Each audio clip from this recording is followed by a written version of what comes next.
آپ دیکھ رہے ہیں الفتویٰ آن لائن رمضان ٹرانسمیشن۔ الفتویٰ آن لائن آپ کے لیے لایا آپ کے مسائل اور ان کا حل۔ جیسا کہ آپ کو علم ہے کہ رمضان یکم رمضان سے لے کے آج تک الحمدللہ ہم روزانہ کی نشستیں چلاتے ہیں۔ جو حضرات ہم سے سوالات کرتے ہیں ان کا جوابات مفتیان اکرام سے پوچھ کر آپ تک پہنچا دیتے ہیں۔ اگر آپ ہم سے کوئی بھی سوالات کرنا چاہتے ہیں تو آپ ہمارے کمنٹ بار کے اندر جا کر اپنا سوال لکھ کر بھیج دیں، اور اسی طریقے سے ہمارا جو اسکرین پر واٹس ایپ نمبر شو ہو رہا ہے تو آپ اس کا واٹس ایپ نمبر پہ بھی ہمیں میسج کر کر ہم سے اپنے سوالات پوچھ سکتے ہیں۔ آج کے جو ہمارے مہمان ہیں، سب سے پہلے تو ہم ان کا تعارف کرائیں گے۔ آج کے جو ہمارے مہمان ہیں مفتی محمد معاذ صاحب، جو کہ رئیس دارالفتاء دارالعلوم تدریس القرآن، اسی طریقے سے استاد الحدیث دارالعلوم تدریس القرآن چکوال کے ہیں، اور امیر عالمی مجلس تحفظ ختم نبوت ضلع چکوال کے ہیں۔ ہم سب سے پہلے اپنے مہمان کی طرف بڑھیں گے۔ السلام علیکم ورحمۃ اللہ۔ وعلیکم السلام ورحمۃ اللہ وبرکاتہ۔ حضرت کیسی ہے طبیعت؟ اللہ کا احسان، خیریت سے ہے؟ خیریت سے ہے۔ جی، اب ہم اپنے سوالات کی طرف چلیں گے۔ سب سے پہلا سوال ہے ہمارا شیخ اظہار کشمیر سے کہ قرآن میں موبائل دیکھ کر نوافل اور تراویح میں دیکھ کر پڑھتے ہیں، کیا اس پر تفصیلی رہنمائی فرما دیں، کیونکہ ہمارے پاس یہ کثرت سے بیماری پائی جاتی ہے۔ بسم اللہ الرحمن الرحیم، نحمدہ ونصلی ونسلم علی رسولہ الکریم، اما بعد۔ آج کل بھی جو فتنہ سب سے تیزی سے زیادہ پھیل رہا ہے وہ فتنہ اباحیت ہے۔ فتنہ اباحیت کا مطلب بھئی سب جائز ہے جی، مولویوں نے دین کو سخت بنایا ہوا ہے، دین میں سختی کو نہیں، بس جو دل میں آئے، جو اچھا لگے، جو سہولت دیکھی ویسے کر گزرا۔ تو یہ بہت خطرناک راستہ ہے، اور یہ بندے کو آہستہ آہستہ ایمان سے بھی فارغ کر دیتا ہے۔ تو انہی چیزوں میں سے ایک چیز یہ بھی ہے کہ موبائل میں کھول کے ہاتھ میں پکڑ کے کھڑے ہو گئے، اور نماز بھی ہو رہی ہے اور تلاوت بھی، قرآن پاک یاد کرنے اور اس کو باقاعدہ پڑھنے اور محنت کرنا، یہ ٹینشن کوئی نہیں لینا چاہتا۔ تو آسان نظام ڈھونڈتے ہیں کہ بس شیطان بھی راضی رہے اور رحمان کو بھی ہم راضی کر لیں۔ تو بھئی نماز میں عمل کثیر ہو تو نماز ٹوٹ جاتی ہے، تو یہ عمل کثیر ہے، اس طرح نماز نہیں ہوتی۔ جو ایک نظم چلا آ رہا ہے، ترتیب ہے، یا تو امام کے پیچھے پڑھیں یا پھر خود یاد کریں، حفظ کریں، پھر اس کو اپنی نماز میں پڑھیں۔ اگلا سوال ہے کہ تراویح میں 4 رکعت ایک سلام کے ساتھ پڑھ سکتے ہیں یا نہیں پڑھ سکتے؟ 4 رکعت ایک سلام سے پڑھیں، اور درمیان میں اگر تشہد کر لیتے ہیں یہ جائز تو ہے، مگر یہ خلاف سنت ہے۔ سنت یہی ہے کہ 2 رکعت پڑھی جائے۔ اگلا سوال ہے محمد شعیب کا، اگر کوئی نوافل میں بلند آواز سے تلاوت کرنا چاہے تو کیسا ہے؟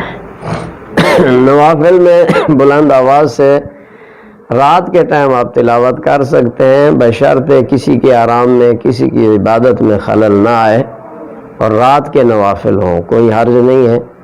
اور کسی کے آرام عبادت میں خلل آئے تو پھر اونچی آواز نہ کریں۔ اسی طرح جو دن کے نوافل ہیں اس میں بھی جہرن تلاوت نہیں کر سکتے، سری نماز ہے وہ۔ اگلا سوال ہے محمد ندیم، کیا لیٹرین کے لوٹے کو ٹینکی میں ڈالنے سے ٹینکی اور ٹینکی کا پانی ناپاک ہو جاتا ہے، اور اسی طریقے سے لیٹرین کے لوٹے کے ساتھ وضو کرنا کیسا ہے؟ کو لیٹرین کا لوٹا چونکہ گندی جگہ پر ہوتا ہے، اس سے تبھی نفرت ہوتی ہے، تو اس طرح کرنا تو نہ چاہیے تاکہ دوسروں کے لیے بھی باعث نفرت نہ ہو۔ لیکن اس پر اگر کوئی نجاست لگی ہوئی نہیں ہے تو ٹینکی میں ڈال لیا ہے تو پانی ناپاک نہیں ہوتا، وضو بھی اس سے کر لیا تو وضو ہو جائے گا، بس ایک طبی نفرت ہے، اس لیے ایسا نہ کیا جائے تو بہتر ہے۔ اگلا سوال ہے فہیم خان کا کہ گورنمنٹ کی کسی سیاسی اسکیم کے ذریعے حاصل شدہ رقم کہ جس کا وہ مستحق نہ ہو، کیا وہ لے سکتا ہے یا نہیں؟ اگر لے لے تو اب اس کا کیا کریں؟ دیکھو، گورنمنٹ کی اسکیمیں مثلا غریبوں کے لیے یا ملازمین کے لیے یا کسی بھی ایک طبقے کے لیے اگر کوئی اسکیم ہے تو جو بندہ مستحق نہیں ہے وہ اگر اس میں لے لیتا ہے اپنا اثر رسوخ استعمال کر کے، تو اس نے دوسرے مستحقین کا حق مارا ہے۔ اور یہ بڑا اہم سوال آپ نے کیا، اللہ جزائے خیر عطا فرمائے، اس وقت جو ہسپتالوں میں زکوٰۃ فنڈ قائم ہے، تقریباً اکثر ہسپتالوں میں یہ نظام ہے، ایک زکوٰۃ کا شعبہ ہوتا ہے، غریب لوگ آتے ہیں، فارم پر کرتے ہیں اور ان کا علاج مفت ہو جاتا ہے، سٹنٹ ڈل جاتے ہیں اور بھی مہنگے علاج زکوٰۃ فنڈ سے ہو جاتے ہیں۔ تو یہ بڑے دکھ اور افسوس سے کہنا پڑتا ہے کہ وہاں دھڑا دھڑ لوگ، بڑے بڑے مالدار لوگ اور بڑی پجاروں والے، کوٹھیوں والے، جائیدادوں والے لوگ بھی اپنا اثر رسوخ استعمال کر کے، فارم پر کر کے اپنا علاج فری کروا لیتے ہیں اور پھر اس پر فخر بھی کرتے ہیں۔ تو یہ تو ایک تو گورنمنٹ کے ساتھ بھی دھوکہ ہے، غریبوں کا حق مارا ہے۔ یہ قیامت کے دن یہ حق غریبوں کا ادا کرنا پڑے گا کہ دوسرے کے منہ سے تو نے نوالا چھینا ہے، دوسرے کی دوائی تو نے چھینی ہے۔ اگر یہ غیر مستحق علاج نہ کرواتا یا وہ راشن نہ لیتا تو کسی اور کے کام آ جاتا۔ تو یہ حقوق العباد کا مسئلہ ہے، اس سے ایک تو توبہ کرنی چاہیے، اور دوسرا جتنا اس نے سہولت حاصل کی ہے، فنڈ حاصل کیا ہے، وہ رقم اسی ادارے میں جمع کروائے اگر ممکن ہو، اگر کوئی بھی ذریعے سے، اور ہو سکتا ہے کوئی ایسا مشکل نہیں ہے۔ اگر ایسا ممکن نہ ہو تو اتنی رقم اسی غیر ثواب کی نیت کے بغیر قرض اتارنے کے لیے مستحقین میں تقسیم کرے یا ان تک وہ سہولت پہنچائے۔ اگلا سوال ہے محمد جمشید سے کہ عرب کے ایک ملک میں بینک سے قرضہ ملتا ہے جسے وہاں کے مفتی نے بے سکوک کا نام دے کر سود سے پاک قرار دیا ہے، جبکہ 1,00,000 درہم کے بدلے میں 12,000 درہم دینے پڑتے ہیں اور قسط دیر سے ادا کرنے پر 270 روپے جرمانہ بھی دینا پڑتا ہے۔ کیا یہ قرض لینا جائز ہے؟ نیز اور اسی طریقے سے بے سکوک کی شرعی حیثیت کیا ہے؟ یہ جو سوال کیا جا رہا ہے کہ 1,00,000 روپیہ لیں گے اور 1,12,00,000 واپس کریں گے، 12,000 جی، 12,000 ایک اس پر 12,000 اضافی بھی دیں گے اور کیس شارٹ ہونے کی صورت میں 270 روپے اور بھی دیں گے، تو سود کو کوئی سین تھوڑی ہوتے ہیں۔ سود اسی چیز کا تو نام ہے کہ رقم پر اضافی رقم لینا، اسی کو تو سود کہتے ہیں۔ اب وہ کس مفتی نے جائز قرار دیا ہے کسی کے؟ یہ تو شرعی حکم ہے، اللہ نے سود کو حرام قرار دیا۔ دنیا کے سارے مفتی بھی اگر سود کو حلال کہہ دیں تو وہ حلال تھوڑی ہو جائے گا۔ اور ہماری معلومات کے مطابق پوری دنیا میں اس وقت کوئی بھی بینک 100% اسلامی نہیں ہے، 100% اسلامی اس وقت ہماری معلومات کے مطابق کوئی بینک نہیں ہے۔ اس لیے یہ سودی قرضہ ہے، اس سے توبہ کرنی چاہیے، اور سود کا والے کے ساتھ اللہ تعالی نے اعلان جنگ کیا ہے، اور اعلان جنگ کا مطلب یہ ہے کہ بڑا خطرہ ہے کہ اس کا خاتمہ ایمان پر نہ ہو، اور بھی بہت سخت وعیدیں آئی ہیں۔ اس سے توبہ کرنی چاہیے۔ وقتی سہولیات کی خاطر قرضے لینا، بندہ بھوکا رہ لے، روکھی روٹی کھا لے اور جھوپڑے میں رہ لے، فٹ پاتھ پہ رات گزار لے، ایسے قرضے سے بچے۔ دنیا آخر ختم ہو جانی ہے، اصل زندگی مستقبل انسان کا مرنے کے بعد شروع ہونا ہے۔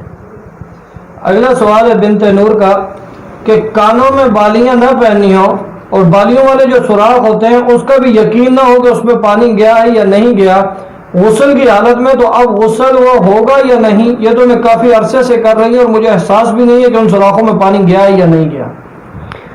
دیکھو، سوراخ جب کان میں ہو گیا ہے تو فرضی غسل میں ان سوراخوں میں پانی پہنچانا لازم ہے، تو اس کا احتیاط کریں، اس میں انگلی کے ساتھ اس کو گھمائیں، پانی کو دبائیں تاکہ سوراخ میں داخل ہو جائے۔ اور پہلے اگر غسل اس طرح کیے ہیں، سوراخ میں پانی ڈالا نہیں ہے، صرف شک کی وجہ سے تو حکم نہیں لگتا کہ پتہ نہیں گیا ہے یا نہیں، تو اگر غالب گمان یہ ہے کہ پانی نہیں گیا ہوگا، وہ اپنے سوراخ کی جو کیفیت اور اس کا خلا ہے وہ آپ بہتر جانتی ہیں، تو غالب گمان یہی ہے کہ اگر پانی نہیں گیا ہوگا تو پھر کوشش کریں کہ پچھلے کچھ عرصے کی نمازوں کا اعادہ کریں اور اس پر توبہ استغفار کریں، اور یاد رکھیں کہ شریعت میں جہالت عذر نہیں ہے۔ شریعت میں کیا، دنیا کے قانون میں بھی، ملکی قوانین میں بھی جہالت عذر نہیں ہے۔ حالانکہ ملکی قوانین چھپے ہوئے ہیں، ظاہر نہیں ہیں، ہر کوئی جانتا نہیں ہے، مگر جب کوئی لا قانونیت کرتا ہے تو اس پر قانون لاگو ہوتا ہے، اس کو جرمانہ ہوتا ہے۔ وہ اگر کہے جی مجھے قانون کا پتہ نہیں تھا تو اصولی طور پر اس کو چھوٹ نہیں ملتی۔ ہاں مجاز افسر ویسے درگزر کر دے تو الگ بات ہے، اور شریعت کا پورا نظام کھلی کتاب ہے، ہر ایک کے پاس، ہر ایک کے سامنے ہے، اور جگہ جگہ مواقع ہیں، علماء ہیں، مدارس ہیں۔ ان سے پھر یہ مسائل حاصل نہ کرنا اور اپنے کو گویا مظلوم سمجھنا، یہ اللہ کے ہاں یہ معتبر نہیں ہے۔ پچھلی زندگی پہ توبہ کرنی چاہیے، پوچھ پوچھ کے زندگی گزاریں گے تو اس میں بڑی خیر ہے۔ اگلا سوال ہے محمود کہ فرض نمازوں میں روزانہ ایک ہی صورت پڑھتا ہوں تو کیسا ہے اسے ایک صورت کا پڑھنا؟ ایک ہی صورت اگر اس نیت سے پڑھی ہے کہ بس اسی کو ہی لازم سمجھے اور دوسرے کو جائز نہ سمجھے، یہ تو گناہ ہے، اس کے بارے میں حدیث پاک میں منع آیا ہے۔ اگر یہ نظریہ نہیں ہے تو ویسے ہی عادت ایک بن گئی ہے تو گناہ کا درجہ اگرچہ نہیں ہے مگر خلاف اولا ضرور ہے۔ کبھی کبھار صورتیں بدل لینی چاہیے، اور صورتیں بدل کر پڑھنے سے توجہ دھیان بھی رہے گا، نماز میں خشوع خضوع حاصل ہوگا۔ ایک ہی صورت کیسٹ بنی ہوئی ہے اور فیڈ ہوئی ہوئی ہے زبان پہ، بے خیالی میں آدمی پڑھ دے گا تو نماز کے جو توجہ دھیان ہے وہ بھی اس طرح حاصل نہیں ہوتا۔ محترم ناظرین، آپ دیکھ رہے ہیں الفتویٰ آن لائن۔ الفتویٰ آن لائن آپ کے لیے لایا آپ کے مسائل اور ان کا حل۔ رمضان المبارک کی بابرکت ساعات کے اندر ہم آپ کے مسائل آپ تک پہنچاتے ہیں۔ اگر آپ کو کوئی بھی مسئلہ درپیش ہو تو آپ ہمارے کمنٹ بار کے اندر اپنا مسئلہ لکھ کر ہم تک پہنچا دیں، انشاءاللہ فوراً یا بعد میں آپ کے مسئلے کا لازمی جواب دے دیا جائے گا۔ اسی طریقے سے آپ آف لائن ہونے کے بعد اگر مسائل سنتے ہیں تو بہتر یہ ہوتا ہے کہ آپ ہمارے واٹس ایپ نمبر کے اوپر اپنا میسیج بھیج دیں تاکہ آپ کے مسائل کا حل فوراً آپ کو جواب دے دیا جائے۔ جیسی ہماری دوسری نشست ہوگی تو آپ کے سوالوں کا جواب دے دیا جائے گا انشاءاللہ العزیز۔ ہم اپنے اگلے سوال کی طرف بڑھتے ہیں۔ حسین احمد پشاور سے ہے کہ قرآن مجید کی تلاوت کے دوران اگر بات کریں تو دوبارہ تلاوت شروع کرنے کے لیے تعاوض تسمیہ پڑھیں گے یا ویسے ہی شروع کر دیں گے؟ یہ تلاوت کے دوران بات کرنی پڑ گئی ہے، اگر وقفہ صورت کے اختتام پہ کیا ہے پھر تو دوبارہ تلاوت شروع کرتے وقت تعوذ بھی پڑھیں گے، تسمیہ بھی پڑھیں گے۔ اگر وقفہ صورت کے درمیان میں کیا ہے پھر صرف تعوذ پڑھیں گے، تسمیہ کی ضرورت نہیں ہے۔ اگلا سوال ہے ارشاد اللہ کراچی سے کہ ہم نے آج کل دیکھا ہے کہ اکثر پوسٹر آویزہ ہوتے ہیں اکثر جگہوں پر کہ میں غلام ہوں نبی کا یا میں نوکر صحابہ کا، اسی طریقے سے اور بھی مختلف پوسٹر ہوتے ہیں۔ اس میں غلام کا مطلب کیا ہے؟ کیا اس کی کوئی شرعی حیثیت ہے یا نہیں؟ دیکھو بھئی، یہ اظہار محبت کا طریقہ ہے۔ صحابہ کرام ایک مظلوم ترین قوم ہے اور جماعت ہے، اور پوری انسانیت کی وہ محسن بھی ہے اور مظلوم بھی ہے۔ ہر طرف سے صحابہ کرام پر طعن و تشنیع یہود و نصارہ اور ان کے اعلیٰ کار طبقے اور گروہ اور فرقے جو ان کی طرف سے بنائے ہوئے جو چھپے ہوئے یہودی ہوتے ہیں، کبھی کس عنوان سے کبھی کس عنوان سے صحابہ کرام پہ تنقید کرتے ہیں۔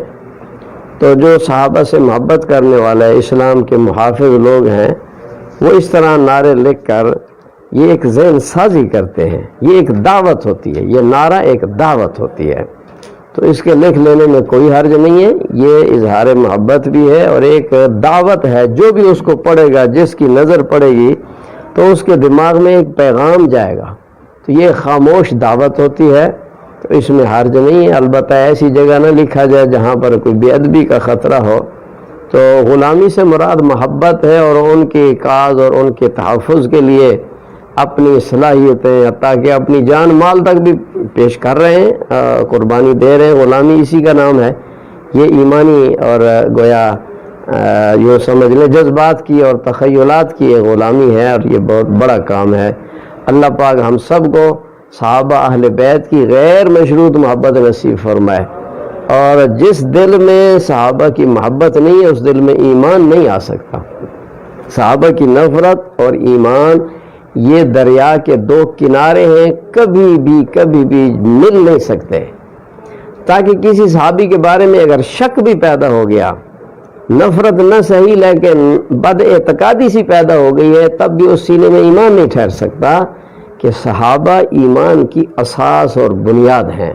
جس طرح تنے کے بغیر درخت نہیں ہے، جڑ کٹ گئی تو درخت خشک ہو گیا، صحابہ تنا ہے پورے ایمانی شعبوں کے، تو جب وہ تنا کٹ گیا یا اس میں کیڑا لگ گیا یا خرابی ہوگی تو پورا درخت خشک ہو جائے گا۔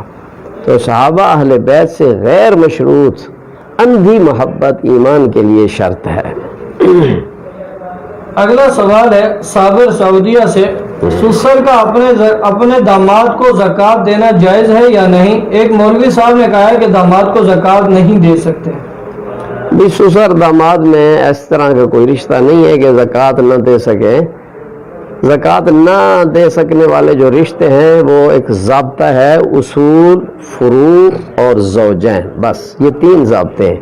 اپنے سے اوپر والے اصول کہلاتے ہیں، ماں باپ دادا دادی نانا نانی اوپر تک جو بھی رشتے ہیں یہ اصول کہلاتے ہیں۔ اولاد اولادوں کی اولادیں نیچے تک یہ فروع کہلاتے ہیں، اور زوجین خاوند بیوی کو اور بیوی خاوند کو، بس یہ زکوٰۃ نہیں دے سکتے ایک دوسرے کو۔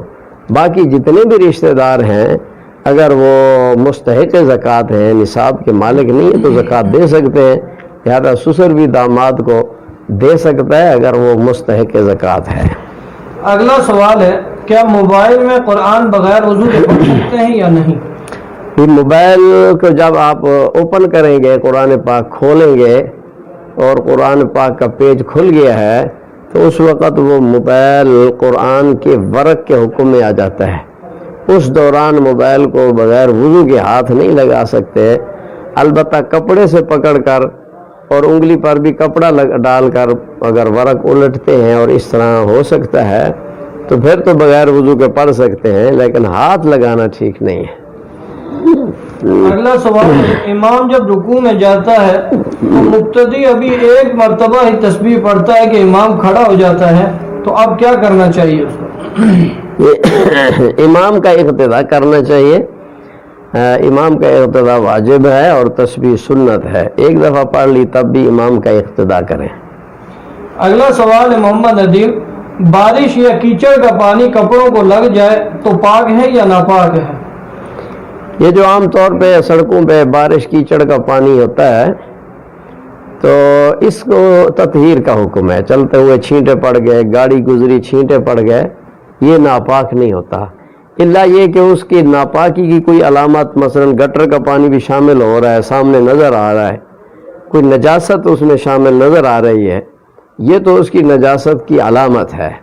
ایسی چیز اگر پائی گئی ہے پھر تو نجاست کا حکم لگے گا، ورنہ عام بارش کی وجہ سے جو کیچڑ بن جاتا ہے تو وہ پاک ہوتا ہے، کیونکہ زمین خشک تھی پہلے، وہ پاک تھی، اوپر پانی آیا تو پاک پانی آیا تو اس نے زمین کو ناپاک تو نہیں کیا، تو جہاں گٹر وغیرہ ہے، نالی کا پانی شامل اور سامنے نظر آ رہا ہے وہ پہلے بھی نجس ہے اور کثیر تعداد میں ہوتا ہے، تو وہاں احتیاط کرنی چاہیے۔ محترم ناظرین، آپ دیکھ رہے ہیں الفتویٰ آن لائن رمضان ٹرانسمیشن۔ الفتویٰ آن لائن آپ کے لیے لایا آپ کے مسائل۔ اگر آپ کسی بھی مجبوری کے تحت کسی عالم یا کسی مفتی سے جا کر خود مسئلہ نہیں پوچھ سکتے تو آپ سے ریکویسٹ ہے کہ آپ ہمیں مسئلہ بتائیں، انشاءاللہ ہمارے مفتی صاحب آپ کو آپ کے مسئلے کا صحیح جواب عطا فرما دیں گے۔ اگر آپ ہم سے کوئی مسئلہ پوچھنا چاہتے ہیں تو آپ ہمارے کومنٹ بار کے اندر اپنا مسئلہ لکھ کر ہمیں سینڈ کر دیں، اور اسی طریقے سے آپ یہ ہمارے واٹس ایپ نمبر جو اسکرین پہ شو ہو رہا ہے آپ اس پر ہمیں واٹس ایپ پر اپنا میسیج لکھ کر بھیجیں گے۔ کوشش کیا کریں وائس میسیج نہ بھیجا کریں، اس سے ہمارے لیے پریشانی کا سبب بنتا ہے۔ لکھا ہوا میسیج بھیج دیا کریں تاکہ ہم آپ کے مسئلے کو سمجھ کر اس کا ہم بہترین جواب دے سکیں۔ اگلے سوال کی طرف بڑھیں گے کہ حنزلہ سکھر سے کہ آج کل لوگ 786 کو بسم اللہ کی جگہ اور 92 کو محمد رسول اللہ صلی اللہ علیہ وسلم کی جگہ پہ لکھتے ہیں، کیا یہ کرنا درست ہے یا نہیں؟ 786 یا 92 یہ مخفف انہی کا عدد ہے، اس کی وجہ سے نہ تو بسم اللہ والا ثواب ملتا ہے نہ وہ برکت ہوتی ہے، تو باقی صرف علامت کے طور پر ہے، اس پر نہ ثواب ہے نہ اس پہ برکت ملتی ہے، اور نہ ہی 92 کو دیکھ کر صلی اللہ علیہ وسلم کہنا کوئی ضروری ہے۔ ویسے تو ایک چینل بھی بنا ہوا ہے 92 چینل، تو وہ اپنا ایک سوچ ہے، اس کی شرعی حیثیت کوئی نہیں ہے۔ تو سوال ہے بلال خان کا ملتان سے، کیا دیوار میں لگی کھڑکی اور دروازے کا پاک ہونے کا اعتبار زمین کے ساتھ ہوگا یا نہیں؟ زمین اپنا حکم رکھتی ہے اور دروازہ کھڑکی اپنا حکم. جس جگہ پر نجاست ہوگی وہ جگہ ناپاک ہے. جہاں نجاست نہیں لگی تو خام کا شک میں بھی نہیں پڑنا چاہیے. اگلا سوال ہے کہ افتخار کھوکر راولپنڈی سے، کہ ٹرین میں کھڑے ہو کر نماز پڑھ لیتے ہیں لیکن قبلے کا صحیح سمت معلوم نہیں ہوتی تو اس کا کیا حکم ہے؟ آج کل تو جی ٹرینیں ویسے ہی بند ہیں، بہرحال بعد میں کھل بھی سکتی ہیں، ممکن ہے. تو دائیں بائیں دیکھ کر آسمان کو، یا رات کا ٹائم ہے ستاروں کو، دن کا ٹائم ہے تو سورج کو دیکھ کر ایک کوشش کر لی جائے کہ اس طرف قبلہ ہوگا. اس کو شریعت میں تحری کہتے ہیں. تحری کر کے ایک رخ متعین کر لیں اور اس رخ پر نماز پڑھ لیں. یہ تب ہے کہ بتانے والا کوئی نہ ہو، اور اگر کوئی دائیں بائیں پوچھ لے، ممکن ہے کوئی بندہ آپ سے زیادہ سمجھدار، زیادہ تجربہ کار ہو یا مسلسل سفر کرنے والا ہو، وہ آپ کو گائیڈ کر دے تو اچھی بات ہے. نہ ہو تو خود تحری کریں گے. پھر جو رخ ذہن میں آ جائے، طبیعت مائل ہو جائے، بس اس طرف منہ کر کے نماز پڑھ لیں. اور بعد میں اگر پتہ چلا کہ آپ نے غلط رخ پہ نماز پڑھی تھی اور آپ نے پوچھا تھا یا تحری کی تھی تو آپ کی نماز ہو گئی، پریشان ہونے کی ضرورت نہیں. اگلا سوال ام سعد تلگنگ سے، کہ میں فرض کی تیسری رکعت جب بھی پڑھتی تھی تو ثنا، الحمدللہ اور سورت ملاتی تھی. مجھے یہ میرے قرآن پڑھانے والی ٹیچر نے بتایا تھا. اب مجھے معلوم ہوا کہ تیسری رکعت میں صرف الحمد پڑھنا چاہیے، تو کیا آج تک جو میں نے نمازیں پڑھی ہیں وہ ہو جائیں گی یا لوٹانی پڑیں گی؟ فرض کی تیسری اور چوتھی رکعت میں صرف سورت فاتحہ پڑھنی ہے، اور پہلے جو آپ نے سورت ملائی ہے اور تعوذ وغیرہ پڑھا ہے تو کوئی حرج نہیں، نماز ہو گئی ہے، اس پہ بھی سجدہ سہو نہیں ہے، پریشان ہونے کی ضرورت نہیں ہے. اگلا سوال ہے حافظ اسحاق جموں کشمیر سے، کہ غسل کرتے وقت سانس کے ساتھ پانی ناک سے نہ کھینچنے سے تو کیا غسل ہو جائے گا یا نہیں؟ یہ سانس کے ساتھ پانی کھینچنا کوئی فرض نہیں ہے. مقصد تو یہ ہوتا ہے کہ ناک کی یہ جو نرم ہڈی یہاں تک پانی پہنچ جائے. وہ اس طرح پانی دبا کر اوپر چڑھانے سے بھی پہنچ سکتا ہے، سانس سے کھینچنے سے بھی پہنچ سکتا ہے، تو کوئی بھی ذریعہ اختیار کیا جا سکتا ہے. محترم ناظرین، آپ دیکھ رہے تھے الفتویٰ آن لائن رمضان ٹرانسمیشن. الفتویٰ آن لائن رمضان ٹرانسمیشن آپ کے لیے لایا آپ کے مسائل اور ان کا حل، تاکہ رمضان کے اندر روزے کے متعلق، زکوٰۃ کے متعلق، صدقات کے متعلق یا اور بھی کوئی جو آپ کی زندگی کے مسائل ہیں اس کے متعلق آپ ہم سے کوئی بھی سوال کرنا چاہتے ہیں تو انشاءاللہ آپ کے سوالوں کا جواب مفتیان کرام آپ کے سوالوں کا جواب دے دیں گے. اگر آپ ہم سے سوال کرنا چاہتے ہیں تو ہمارے کومنٹ بار کے اندر اپنا سوال لکھ کر ہمیں بھیج دیں، اور اسی طریقے سے جو واٹس ایپ نمبر اسکرین پر شو ہو رہا ہے آپ اس پر بھی اپنا اس نمبر پر بھی آپ اپنا سوال لکھ کر ہم تک بھیج سکتے ہیں. انشاءاللہ فوراً یا بعد میں آپ کے سوالوں کا جواب لازمی دے دیا جائے گا. اسی ساتھ اپنے مہمان اور میزبان کو دیجیے اجازت. السلام علیکم ورحمۃ اللہ.